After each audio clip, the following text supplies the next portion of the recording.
आऊँगा live TikTok पे और जो है यूट्यूब पे 1 घंटे के लिए। जर्मन टाइम होगा 2 से 3 पीएम और पाकिस्तान होगा शाम को 5 to 6 पीएम। आपके जितने क्वेश्चंस हैं जर्मनी से रिलेटेड, जर्मनी कैसे आना है, विज़िट वीज़ा क्या है, स्टूडेंट वीज़ा क्या है, कंप्लीट आपको गाइड करूँगा। एक एक चीज़ बताऊँगा आपको। समर इनटेक, विंटर इनटेक, कैसे एडमिशन अप्लाई करना है, जितने आपके सवाल हैं जर्मनी से रिलेटेड, जर्मनी में पीआर कैसे मिलती है, नेशनैलिटी कैसे मिलती है, हाउस बिल्डिंग के बारे में जितने भी क्वेश्चंस होंगे उन सब के आपको कोशिश करूँगा कंप्लीट आंसर दूँ। अब 100% तो मैं सबके आंसर नहीं दे सकूँगा क्योंकि बहुत ज़्यादा क्वेश्चंस होते हैं और टाइम हमारे पास शॉर्ट होता है।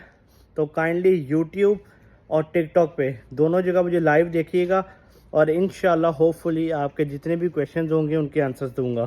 Thank you.